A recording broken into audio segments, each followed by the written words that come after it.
Ladies and gentlemen, welcome to episode number 29 of Talking to Myself. I am so sorry that episode 29 didn't come out last week because we took a week off. Things got in the way, things came up. I had to move some things around. So unfortunately, Talking to Myself didn't come out last week, but that's okay. We're here now, June 30th, a Monday. It's beautiful outside. Hopefully you guys are enjoying the nice summer weather if it's nice. If not, I apologize. But in Boston, it is beautiful out. It has been beautiful out, and I hope it continues to stay beautiful out because this week it is the 4th of July. So happy early 4th of July, everybody. It is a big week of celebration. It's a big week of cookouts. It's a big week of drinking, eating good food, cookouts, spending time with family and friends. So this is going to be I wouldn't say 4th of July themed episode. We're going to talk about some stuff that comes with the 4th of July, some events that take place, including the Nathan's hot dog eating competition. And that is really going to be the bulk of what we talk about today. And Joey Chestnut's return, the GOAT, one of the greatest athletes of all time. Yes, quote me on that. I believe Joey Chestnut is one of the greatest athletes ever. We're going to talk some NBA basketball. I haven't gotten a chance to talk about the Oklahoma City Thunder yet, and then winning the NBA title. So I'll kind of briefly talk about that. I know it was a few weeks ago, so it's not really relevant anymore. Talk some Celtics trades. I know it's another thing that kind of happened a few days ago, a week or so ago, but it's relevant to me, damn it. Then we'll get into comments of the week. But like I mentioned earlier, it's going to be mostly about Joey Chestnut and the hot dog eating competition. Because in my opinion, guys, the hot dog eating competition is one of the best televised events yearly. This is genuinely one of the only things that happens that comes on TV once a year type of thing where I need to be watching this. I don't care where I'm at. I don't care if I'm at home, at a friend's house, I'm in the fucking woods, I'm hiking or something like that. If I know the Nathan's hot dog eating competition is going to be going on and I have no Wi-Fi, I'm going to make sure I have something with me so I can connect my phone to Wi-Fi so I can watch this. The hot dog eating contest is one of the most electric, if not the most electric event ever. It is just men, women. I mean, it's the men and the women, but you just got men out there that are just just eating dogs, man. They're just having a good time. They're just having some hot dogs. They're eating some buns, dipping the buns in the water, making a little bit of gross, but it's just some guys being dudes, some chicks being chicks, just down in dogs. Last year, though, I will say, last year was the first year I didn't watch. I didn't watch it last year, and the reason for that is because Joey Chestnut was suspended. And if I had a podcast a year ago, you guys would have heard a lot of profanities coming out of my mouth because Nathan's Hot Dogs suspended him because he had a sponsorship with Impossible Foods, which is a plant-based food company. He had an endorsement deal with them, and Nathan's Hot Dogs, which are all beef, so, beef versus no beef. There's some beef there. You see what I did? So they banned him, said he can't compete, whatever. And wow, oh wow, the backlash they faced from that was insane. I don't know what the viewership drop-off was, but I'm going to safely assume only like 5 people watched it last year because Joey Chestnut is the attraction. He is the LeBron James, the Michael Jordan, the Babe Ruth, the Wayne Gretzky of hot dogs, of hot dog eating competitions. And this man, Patrick Bertoletti, he's from Chicago. He won last year. He also has other records for food competitions and stuff, but he won last year by eating 58, which is pretty impressive considering the last 2 years, Joey Chestnut won with 62 and 63. So 58 is pretty good, but there's an asterisk next to his name, next to that championship, because if Joey Chestnut was there, I hate to break it to this guy, but he wouldn't have won. Because in the notes over here, so because he wasn't in the Nathan's hot dog eating competition, he actually took part in a non-sponsored, like independent event, eating hot dogs. He had 57 hot dogs and buns in 5 minutes. 5 minutes. The world record is set by him, 76. Oh my God. This run, he's slowed down over the years, but 70 in 2016, 72 in 2017, 74. And he's just keeps breaking records. 71 in 2019, 75 in 2020. I remember watching that during COVID. They were like behind the glasses and shit like that. Then he broke it in 76 in fucking 2021. This guy is insane. I don't think there's some guy that always comes in second place It wasn't that Patrick guy. There's a guy that always comes in second place that is from Oxford, Matt. So he's a Massachusetts guy. Fun fact. But yeah, before he got suspended, he won 8 in a row. Matt Stoney won it in 2015. He won 8 years in a row. He had an 8-year winning streak even before that. So this guy is the best, absolute best. I think he is. I said that Joey Chestnut is the goat of is one of the goats. He's the goat of competitive eating for sure. But I think there is something to be said about competitive eating. Do we consider it a sport? I know it's a little bit different than like, sports where you have to have some athletic abilities, with your arms, your legs, and everything else, and not your throat and your stomach. But what they do is something that normal people can't do. A normal person can't step onto that stage and eat anywhere between 60 and 75 hot dogs, or 76 if we want to include the record. It is one of the more impressive. Is it one of the most disgusting things you'll see? It absolutely is. But is it also one of the most impressive things you'll ever see? In my opinion, it is one of the most impressive things I've ever seen. And as someone that has taken part in hot dog eating competitions, because I have, if you guys think I'm just talking out my ass right now, I'm talking about a hot dog eating competition that I know nothing about. I've never participated in. Yes, I've never competed in this one. Oh, but I've been in hot dog eating competitions before. I'm actually a hot dog eating competition champion. I've won a hot dog eating competition before back in my Lumberland days. It's not easy. I think the most I had in 10 minutes was 9. And even that, I was throwing up. I was throwing up for like 20 minutes afterwards. 75, 76 is not humanly possible. Every year when they have the hot dog eating competition, they show this graphic, and hopefully I want to find it so I can show it to you guys on the screen. But it's just like Joey Chestnut compared to all the other greats and how many championships they've won. And it's for years he was chasing Bill Russell, and then he finally surpassed him. Oh, there is an updated graphic. How about that? Okay, I'll have it on the screen for you guys so you can see what I'm seeing. But Joey Chestnut is the absolute man. Him being back in the hot dog eating competition means all is right in the world, because he should have never been suspended. That is their cash cow. That is their moneymaker. He is the attraction. So I am looking forward to seeing his return this weekend. It is going to be must see TV. If you haven't watched a hot dog eating competition in the past, what are you doing? You got to watch this one. One thing people point out, and I kind of mentioned this earlier as to why people might not watch it or like it, is because while they're eating, they're going quick and stuff. So you have to, keep time in mind. You only have 10 minutes. You have to figure out ways to get the dogs and buns down as quick as you can. And there's strategies to it. One of the strategies is dipping the bun in water. And the visual of it is fucking disgusting. Seeing just soggy bread, soggy hot dog bun. Ooh. In the water afterwards, they even drink the water. Disgusting to watch. And I've always said if I was ever a part of something like this, I would never dip it because I just couldn't do it. When you're in it, though, when you're in the moment, the first hot dog I had, the first competition I did, I just went for dog and bun, realized that that wasn't sustainable. Then I started going dog and then bun, realized that's also not sustainable.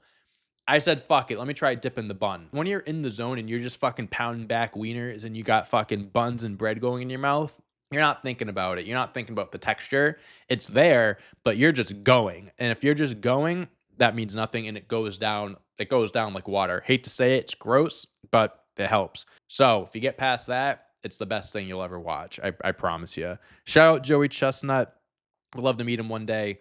Would love to learn his tricks, his tips. I mean, it's not even just hot dog eating competitions. He has 55 world records across 55 disciplines. Is that like what they call like eating competitions? He's ranked first in the world by Major League Eating. Yeah, he is. He's 41. I hope he's got plenty of years left in the tank, because he is electric. Now let me know in the comments, what's your favorite 4th of July food? Because you got hot dogs, you got burgers, you got like corn on the cob, you got all types of cookout food, sausage, ribs, whatever. Drop in the comments what you look forward to eating most on 4th of July. Maybe some seafood. Maybe if you do like a seafood boil, something like that, some lobster, some crab, whatever. Drop down below. Would love to hear it. All right, let's talk some NBA basketball. And first order of business is congratulating the Oklahoma City Thunder on winning the NBA championship. Yes, woo, congratulations, Oklahoma. You deserved it. Oklahoma, from the very beginning of the season, they were the best team in the NBA from start to finish. Although it did go to 7 games, they won. Doesn't matter how many games it took you, as long as at the end of the day, the result is you won, you're the champion. That's all that matters. Good for them. It's cool seeing different teams win. This is the seventh different champion in 7 years. I would have loved to see the Pacers win because Cinderella run, them winning would have shaken the NBA to its core completely, especially upsetting a team like the Thunder with Tyrese Halliburton going down in game seven, speedy recovery to Tyrese Halliburton. I was so upset when that happened, when the Achilles injury happened. You knew immediately what happened. I remember, I think it was before game six when he playing through the calf injury. I said to Taylor, I was like, this is good for him, but it's also stupid because he is playing with the calf injury that could easily turn into an Achilles injury.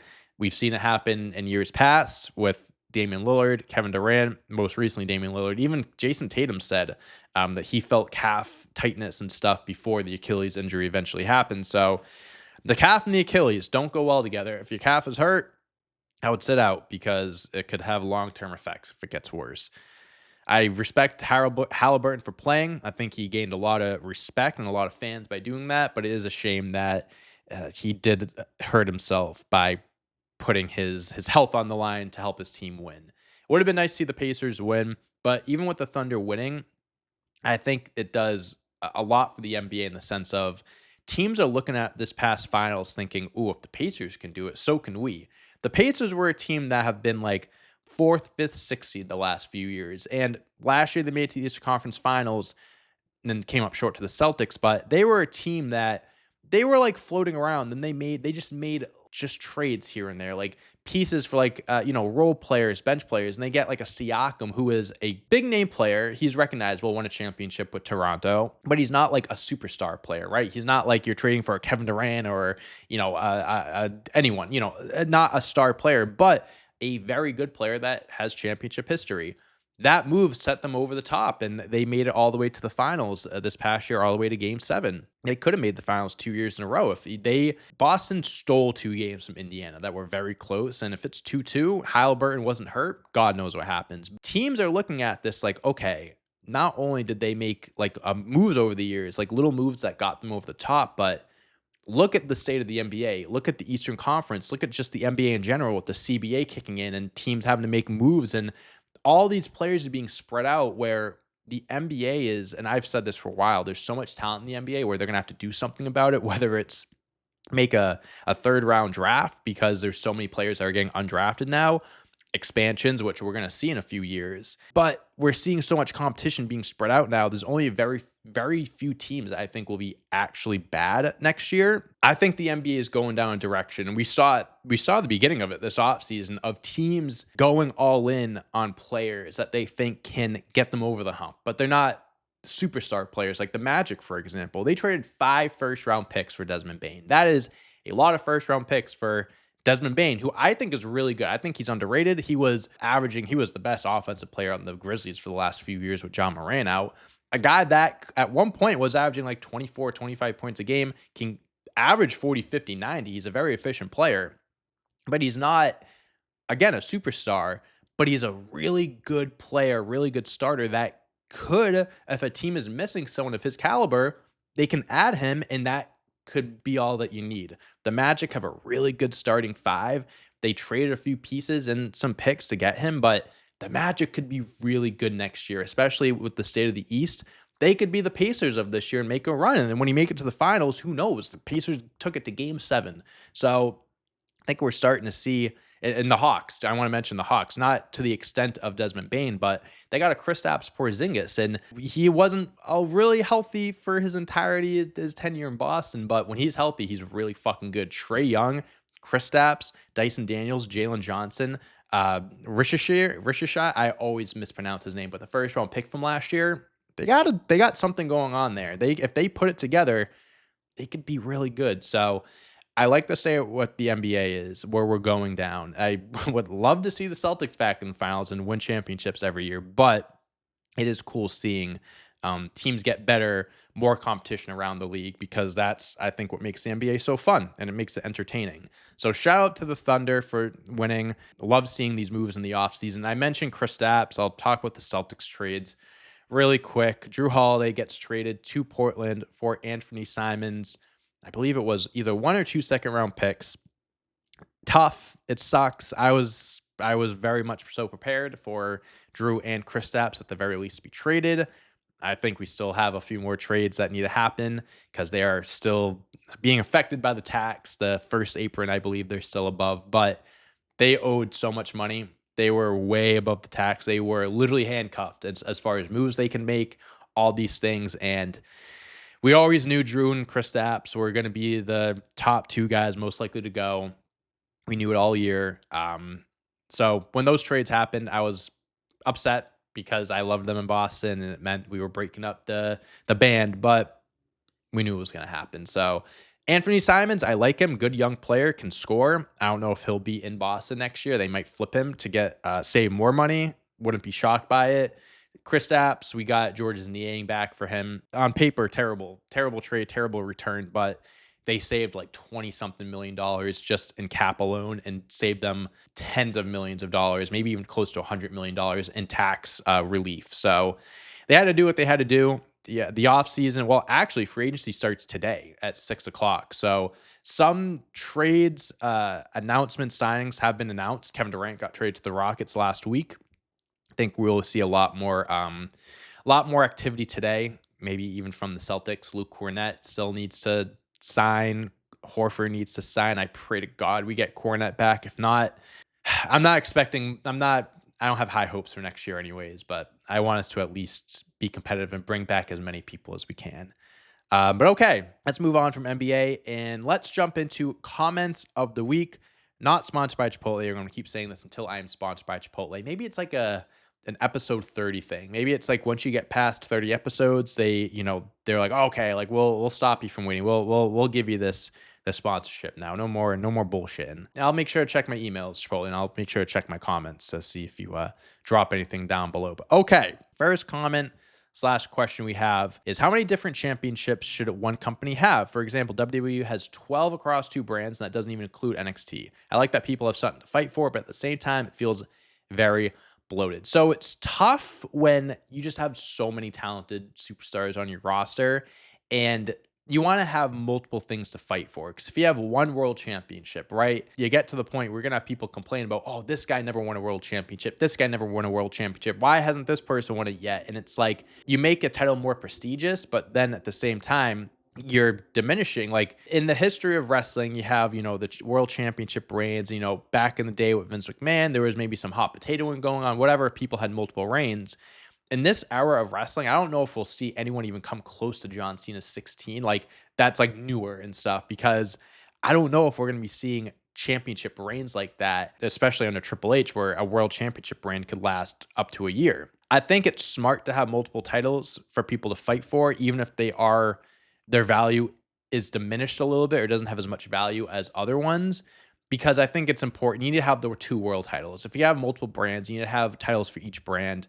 Tag team, the women's titles, mid-card titles. I just think it's fine if you have good stories and direction for them. And that's a whole nother conversation of how WWE can make titles feel more valuable and what they can do. But I don't have an issue with how many there are in WWE because there's just so much talent. And the same thing with AEW. I do think AEW doesn't do a good job of like there's so many titles that are like on the, like, what's the difference between the TNT International and Continental? I know we're merging together the Continental and International, so we'll have more clarity. That's going to be more of like a secondary world championship, and then the TNT can go back to being the mid card. But they just had a lot of belts and other promotions like Ring of Honor gets thrown in there.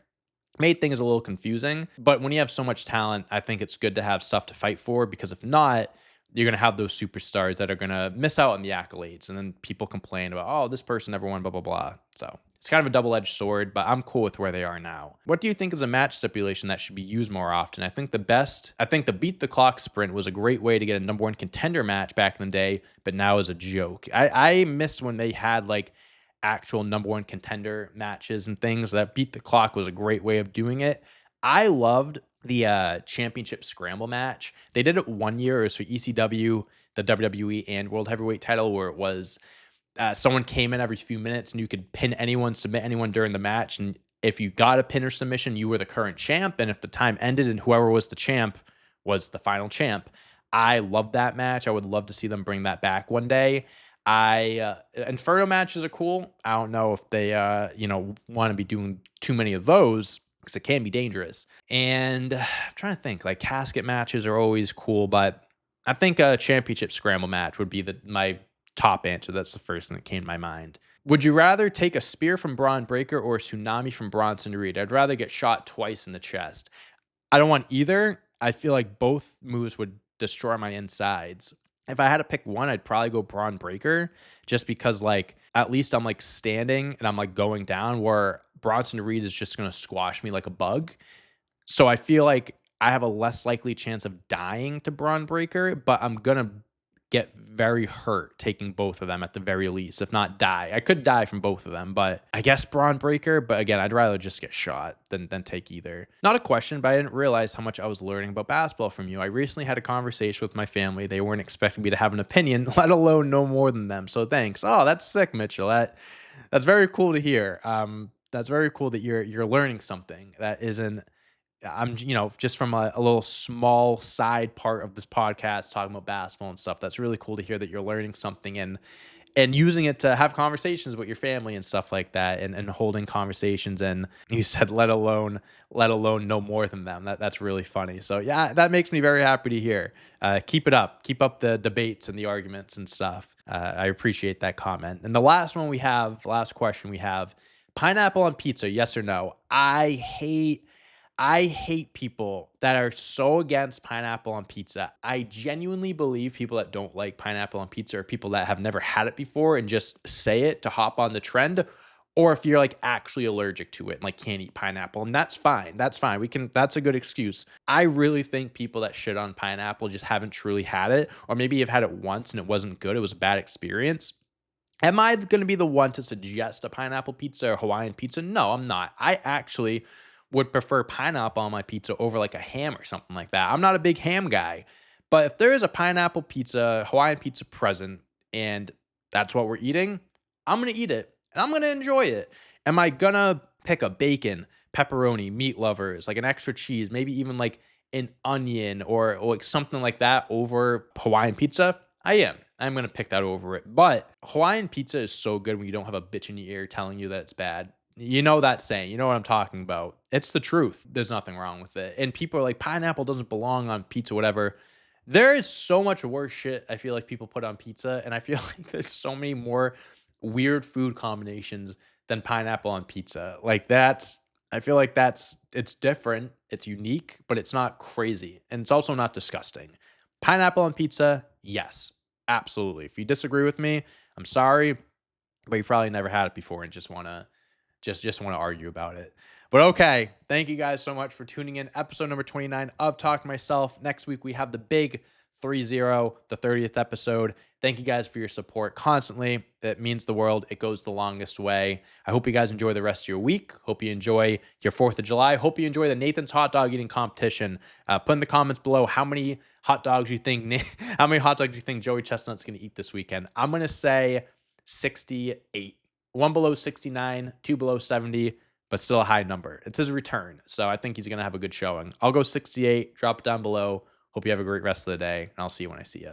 Peace.